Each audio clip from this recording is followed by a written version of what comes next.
Bonjour, bonsoir, tout dépend du moment où vous nous suivez. Auditeurs, auditrices depuis la Waza Radio et téléspectateurs depuis toutes nos plateformes audiovisuelles, recevez nos salutations. Bienvenue dans votre nouvel épisode de Culte Noir podcast.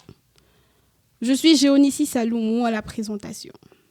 Accrochez-vous pour ce numéro où nous recevons une icône pratiquement incontournable et hors pair dans l'art et la culture lochoise. Ne bougez pas, on le découvre juste après la transition.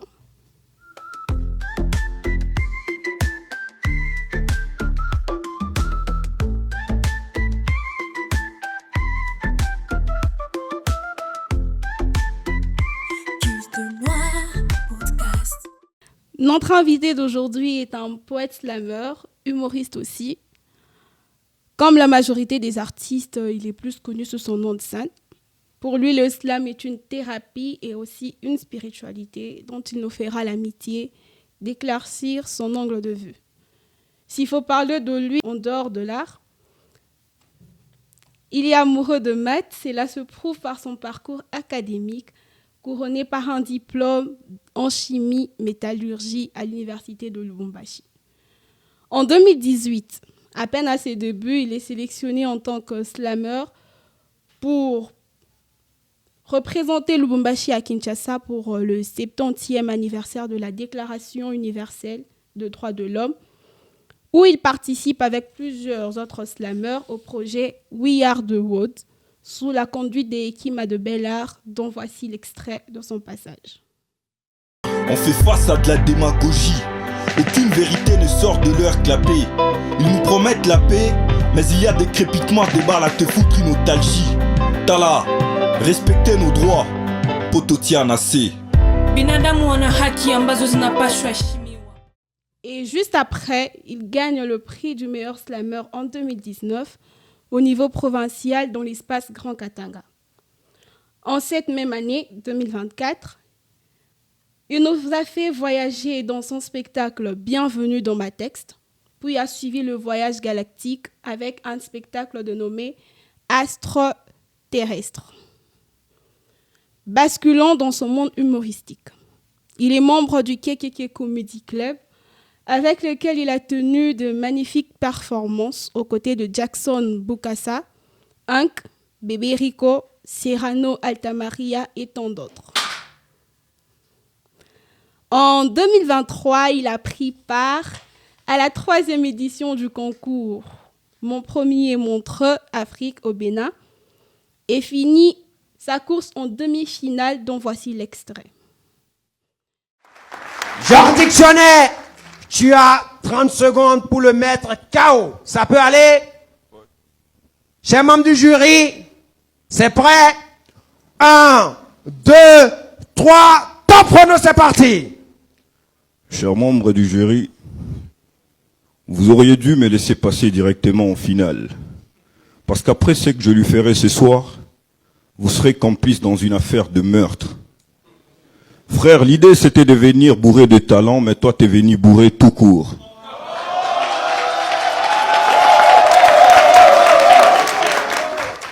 Vous savez comment on appelle l'unité de mesure des blagues nulles? Coupé! 30 secondes, on a dit. 30 secondes, c'est fini. On va continuer, on va pas faire de pause. Tu le mets KO. Tiens. Échauffe-toi comme tu peux. C'est bon? Tu es prêt? Oui, c'est bon. 1, 2, 3, c'est parti. Quand je dis Alléluia, vous répondez tout simplement Ya, ok? Donnez-moi un Alléluia. Je ne vous entends pas. Alléluia. Mes frères, si vous voulez prendre la bière, prenez Castel bière. Sinon pas, vous aurez la gono.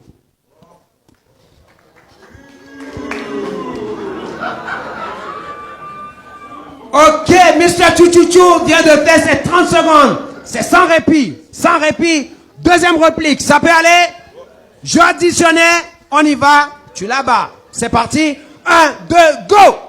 Frère, regarde ce que tu fais. Tes blagues sur la bière me saoulent.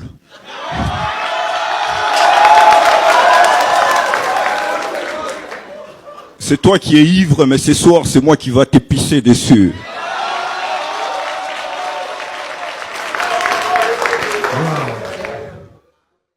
ses inspirateurs? Ses inspirateurs sont Kerry James, Grand Corps Malade, Youssoupha, Maître Gims et tant d'autres que lui-même connaît. De nos jours, au Katanga et pourquoi pas au Congo, on ne peut ne pas parler du slam et l'ignorer. Il s'inspire de rappeurs et d'autres slameurs de sa ville et de sa génération afin d'imprégner leurs traces dans ses œuvres tout en gardant une certaine originalité. Et s'il était une couleur, il serait le noir.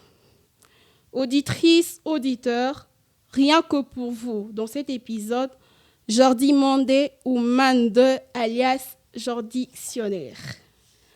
En guise de bienvenue, écoutons son couplet dans son titre, une collaboration avec Fred Moulid. Ce couplet c'est comme le fruit interdit, c'est tellement tentant. Mon stylo crache du venin, je te l'ai dit, pas besoin d'être séduit par un serpent pour que tu l'entendes.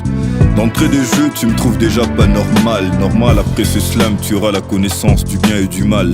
Je le ferai tellement bien, tu en oublieras ton mal. J'écris depuis l'Éden, après la première écoute, tu diras que je suis un véritable animal. La répartie lyricale bestiale devrait être jugée illégale. Mais je suis croyant, la loi ne me dit rien car la Bible dit ne juge point. Salut Jordi et bienvenue.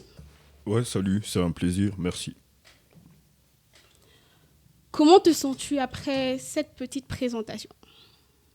Bon, comme toujours, ça a été à la hauteur de ma galaxie. Ok. Alors, nos questions. Comment t'as fait pour quitter d'ingénieur à artiste? Bon, je ne dirais pas que j'ai vraiment quitté. J'ai toujours eu cette passion-là pour les chiffres, mais avec le temps, je me suis rendu compte qu'il y avait aussi une passion pour les lettres. Donc, je suis en train de valser entre les deux. C'est un tandem que j'aime bien entre les deux, voilà. Et si on parlait maintenant de cette spiritualité, que ton slam? Bon, la spiritualité, c'est... Parce que déjà, quand on parle de poésie, la poésie, c'est quelque chose qui touche à l'âme. Et le terme spiritualité, ça vient prendre tout son sens, parce que ça reste dans le champ lexical du mot âme, voilà. C'est juste ça. Si je devrais entrer dans la profondeur, je crois que c'est une poésie qui va au-delà du cœur et au-delà de l'âme, voilà. J'espère qu'après on ne me dira pas qu'il y avait des gris-gris derrière. Bon, c'est toujours important, il faut toujours choisir son côté. Ok. Et toi qui es bien connu comme slammer, qu'est-ce que tu as fait ou comment tu te retrouvais dans l'humour? Bon, mon humour, je fais un humour slamé.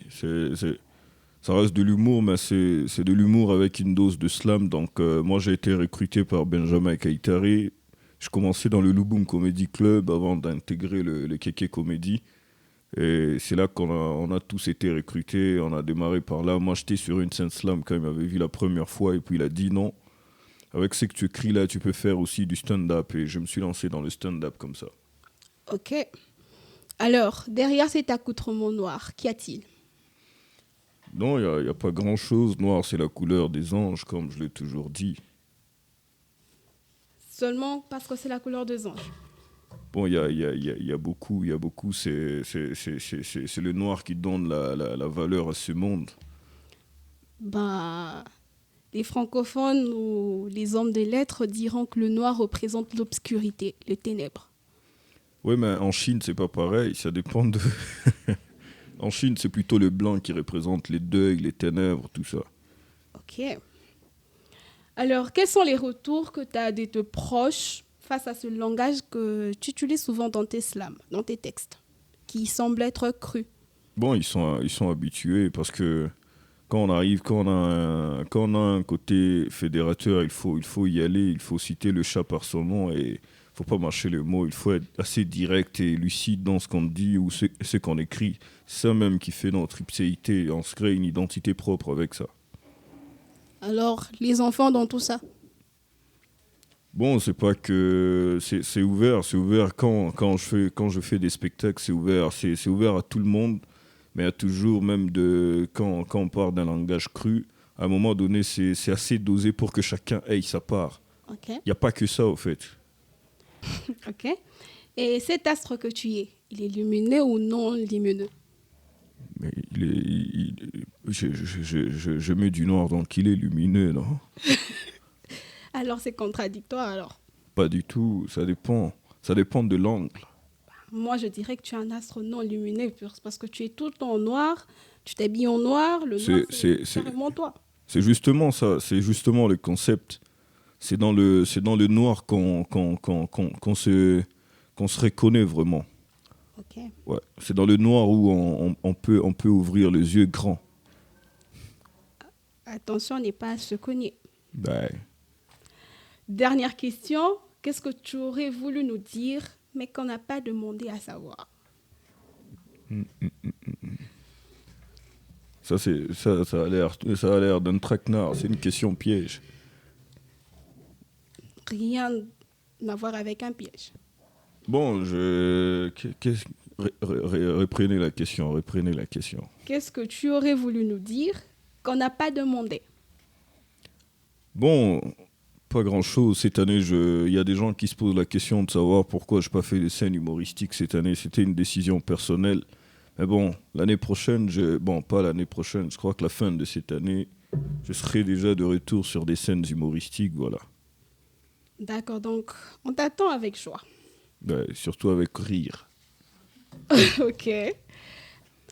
Suivez-nous sur la Waza Radio sur www.wazaradio.org et sur Instagram et TikTok @cultenoir. Jordi, un dernier mot. Bon, on dit souvent le dernier mot, c'est souvent un chiffre. Donc, je prononce un chiffre au hasard, 17. Et merci pour l'appel, merci pour m'avoir invité, merci pour l'invitation, voilà quoi. Je n'ai pas grand-chose à dire. Je salue le monsieur qui m'a accompagné. Il faut toujours, on ne change pas l'équipe qui gagne. D'accord. Merci Jordi. Ce fut un plaisir. Merci chers auditeurs et followers et qu'on se dit à bientôt au prochain épisode.